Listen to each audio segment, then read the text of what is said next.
I love great conversations. Hi, my name is Angel Jones. Thank you for joining me on 12-minute convos where I help you create a brand of your own unique, real self. Listen in as I have conversations with amazing people from all over the world. Good night, Hugh Ingalls. How are you going on this wonderful, beautiful night? Oh, fabulous, Angel. I'm sitting here.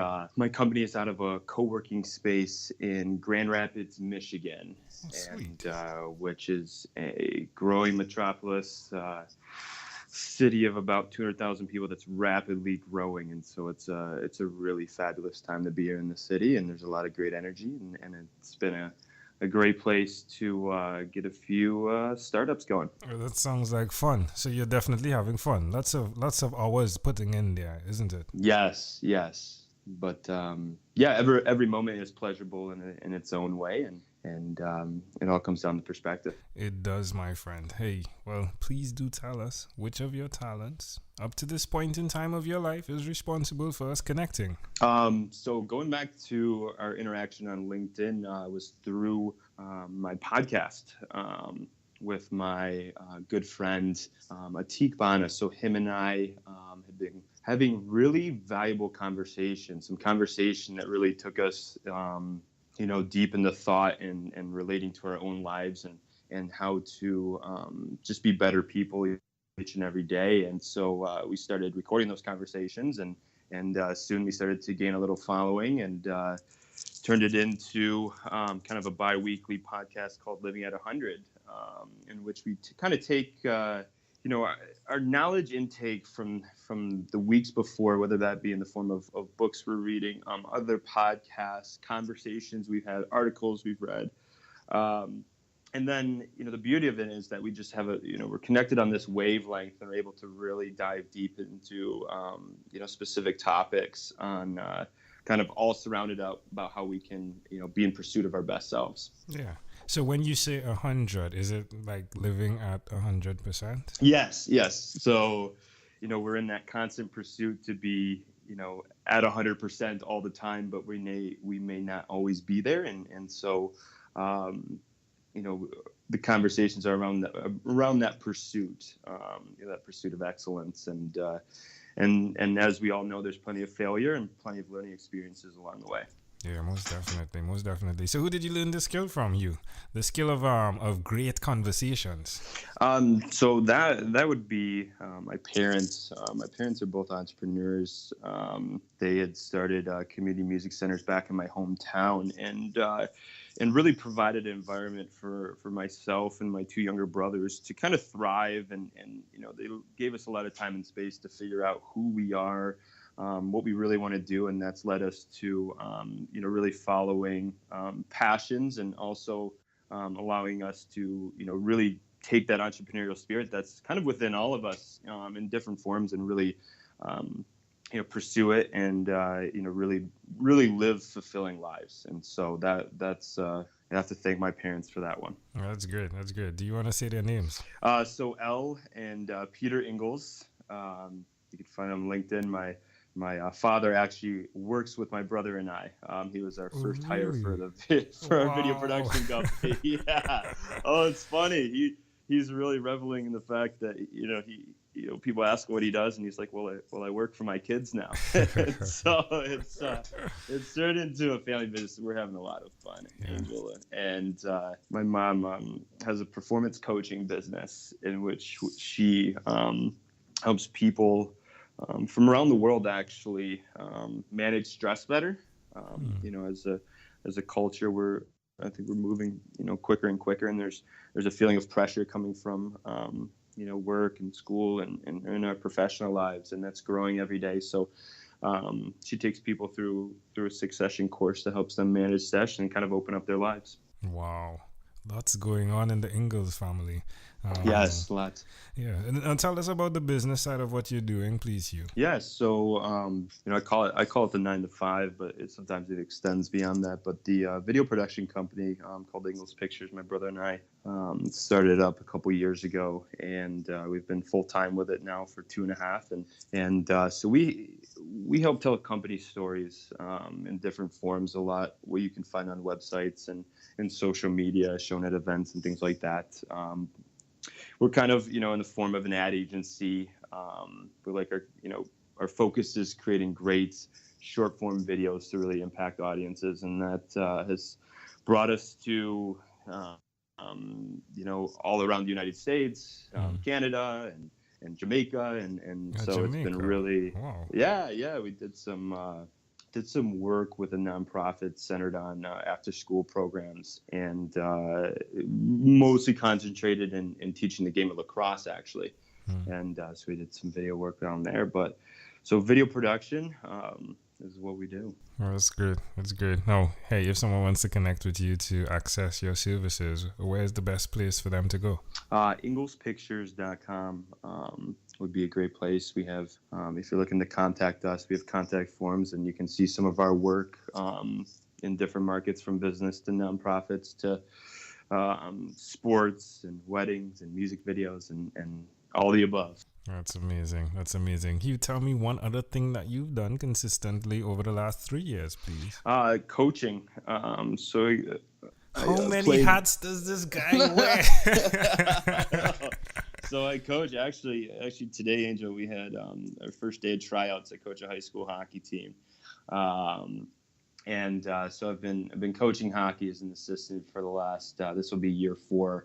That just started actually today, and grew up playing hockey. Was a sport that allowed me to see all parts of the world. I mean, we traveled to Finland and Sweden, and so I was really blessed to play a sport that offered me such a gave me such a geographical sense, and and then that staying around the game after I graduated, actually helped put together the program at my college, which is a small school called Aquinas, and from there wanted to stay around the game, and so I found myself coaching, and it's kind of my little getaway from everything else that's going on. It allows me to kind of give back, but also be able to connect with the next generation and help form young men into contributing members of society as they go on to post-grad work and college and things like that. So, yep. Yeah. Coaching hockey is definitely a passion. Yeah. How does it make you feel? Fulfilling. I think it's the constant go of business and being an entrepreneur, this kind of, to walk through the rink doors, it's kind of a breath of fresh air and getting away from things, which is, I kind of treat it as a hobby, but also, kind of a passion project and contributing my gifts and talents towards, like I said, helping young men achieve a goal of winning games and coming together as a team. And so it really is that kind of reinforcement that, you're kind of doing the right thing and you're on the right path in life. Yeah, I love it. Hey, if there's someone out there that's listening who definitely is integrated in entrepreneurship the way you are, right? Where the family is there, the business is there, you're doing the work. Why would you suggest to them that they do what you've done by integrating that passion project, if you would? Yes, I think it comes down to balance, Angel. And it's very easy to spend the 16-hour days and which can lead to sleep deprivation, and you can really go down. You can, as being in the the circle of entrepreneurs here in my hometown and kind of in the Midwest, sharing conversations such as these, hearing how the burnout is real, and you have to kind of really look at look at your childhood, look at things you really enjoyed, and kind of bring, see what you can bring back into your life to help achieve that balance, regardless of how successful you are. With your business. I think there's definitely beauty in the balance, and so kind of look to those things. Whether it be sports or volunteering or music, there's all those little things that can help make us a more well-rounded person. Yeah. So I was listening to the podcast, and it's only to the end you guys say Hugh, Teak, right? So in terms of voice identification, it was challenging for me to recall in the story of the last podcast where you guys were talking about Spotify and how Spotify basically records what you're listening to, and then it builds the playlist, right? Correct. Is it and you were talking, so was it you or was it Teak that was talking about Spotify? It was Teak. He started it. It was All a right. pretty All right, it was cool. quite an insight that he brought to that last episode with relating the way business really curates experiences for us, on our mobile devices and events and things like that, and how we can start to take those aspects into our own lives and to really download the data that we know about each other in order to help each other, contribute to each other and create better experiences, and not just, kind of around Christmas and Thanksgiving and things like that, but what can we do on a day-to-day basis? Yeah, I think he definitely brought the gold in that conversation with that topic. Yeah, definitely. Oh, definitely. Absolutely. Yep. Well, amazing audience. We are live with Hugh Ingalls. As you heard, he wears many hats, but don't be mistaken. It's all around one focus. If you realized,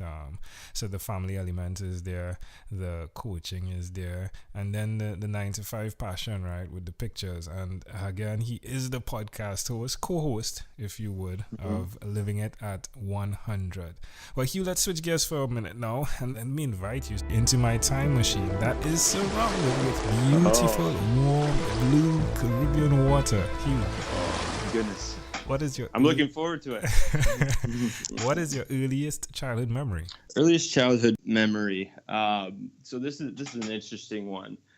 So when I was a kid, I had a fascination with construction sites, big machinery, Angel. And some of my fondest memories, surprisingly, were when my father would bring me to road construction sites, and my father was really amazing, and just allow in doing something like this and bringing his kids to places that they were interested in, and allowing us to kind of have that curiosity. And so that's one of my fondest memories, is sitting and watching construction sites of that. I mean, as weird as that sounds. That's cool. So how old do you think you were? This would be I was about 7 years old, and I can see myself now watching the bulldozers and all that. So why do you think this memory in particular is so clear, Hugh? My buddy and I had a conversation the other day about how we can start to look back to our childhoods and find those unearth those memories and good times that we can kind of bring into our lives now as adults, in order to kind of allow ourselves to kind of take the stresses away and kind of revert back to some good memories. And so we challenged each other to do something we did as kids nowadays as adults. And so what I did was I walked across the street from my office and watched a construction site for 20 minutes, as weird as that sounds, but it brought back some of those childhood moments, and it just gave me really, I felt happy, I felt joy, I felt this peace of mind and this calm when I was doing it. And so yeah, we were just, it kind of came from that conversation, so it was top of mind as far as childhood memories. That's intriguing. Hey, can I offer an interpretation to the thought picture you created in my mind? Absolutely. I love the idea that your father. So this morning, right, my time, I had a conversation, but in real time, when the podcast release, it's going to be, his name is London, so it'll be London, and then it'll be Hugh. But he had an earliest childhood memory that was similar type, right? Which is intriguing to me all by itself, because that was about 12 hours ago or 14 hours ago. But the connection was your father giving you the experience that you would not have any other way, right? And it's really amazing how it connects that. Now you are giving others that experience, even through the performance coaching, even with the hockey, right? That they would not be able to experience, because now it's coming through the eyes of someone that experienced it. And I would guess that your father had a similar scenario as well, where he himself was there, probably on the construction site, just reminiscing in the thing he loves, right? And he's sharing that with you. So it's just fascinating how it connects, how we're shown something and then we show others the same value. And you're doing that, Hugh. You're definitely doing that. Yeah. Thank you. Yeah, no, that was a great insight. Yeah. If we fast forward to when you were 12 years old, what was your favorite song? My favorite song when I was 12 years old, I think I was just starting to get into hip-hop music when I was 12. So, oh my goodness. So I'm thinking back to, this may be slightly after that, but I was starting to get into some Eminem. So this would be the Marshall Mathers LP album. I've kind of grown out of listening to hip hop. I listen to more classical now, but it would be a song on that album. Yeah. Eminem, Marshall Mathers LP. Yeah. So do you remember like one song? Do you remember one song? I mean, oh man, let's see. Mathers, lose. I don't know if this was slightly later, but "Lose Yourself" by Eminem, definitely. Yeah, so I'll go with that one. All right. Well, it all connects, right? Like you definitely need to lose yourself sometimes to help others, right? Yeah, it's intriguing. Yeah. All right, Hugh. Well, we've arrived at our destination, but before we get off of this time machine, there's a small declaration form. So it's going to be yes or no, possibly a bit more. Are you ready, Hugh? I am. Hugh, have you chosen someone to pass on your skills to? I would choose pass on. I don't have any kids yet, Angel, but I would go, my little brother William, who's 17 years old. I'd pass my skills on to him. Wow. Are you married? I am not. All right. So you said you have no children. Do you believe in God? I do. Do you have an inner circle of friends? I do. Do you watch TV for more than 3 hours a day? No. How about 3 hours a week? I don't own a TV. Oh, what about screen time, the phone and the computer? Is it more than 8 or less than 8 hours a day? I should have balanced some reading, so less than 8 hours. All right. Hugh, after 1,001 conversations in 2016 in 3 months, sometimes I say that, and in fact, every time I say that, I wonder what was this guy thinking, right? But I created this book, right? It's a workbook. It's called Yours. It stands for Your Own Unique Real Self. And the idea is as you answer those questions, you uncover your mission, your own unique real statement. If you had to share with us, Hugh, your own unique real statement, a statement that represents who you are, what would you say that is? So I would say based off that, my mission in life is to understand a couple things. One is that there's no better cure for anxiety than action. And so living by that principle helps me and, contribute and be my best self every single day. And there's another principle I live by is that, plan to work the plan. And so that's what I would kind of, look at balancing those two things as my mission in life, is that I'll always, plan the work and then work that plan, but also understand that there's a lot of anxiety in the world, and there's no better cure to that than to just take action and get things done. Love it. Hey, Hugh, this was a great pleasure. Before you leave, is there anything else you'd like to share with our amazing audience? Oh, I thank you. I mean, Angel, thank you. Anyone listening out there, I'd love to, listen, take a peek at Living at 100. Yeah. I think we have some very interesting conversations that align, kind of with what you're doing, Angel, as well. And so, and just to, always be in the pursuit of our best selves, just be a little better every single day. Yeah, I thought you were going to say that for the mission stage, man, pursuit of your best self. Love that. Exactly. It's all good. Hey, Hugh, again, great pleasure. Thank you for being on What is Inspired by 12-Minute Convos with Angel Jones. Awesome. Thank you, Angel. Thank you for being on 12-Minute Convos with Angel Jones. Stay tuned for more from our advertisers. Diabetes is a mountain pandemic. It's a disease that's not acute but chronic. Similar to this rhyming method, I have simplified the definition, the signs and symptoms, and the complications of diabetes for both adults and children in my books, Poems for Patients, A Focus on Diabetes, and The ABCs of Diabetes for Children. These books are available on Amazon.com, and for more information, you can visit my website, poemsbyaj.com. That's poemsbyaj.com.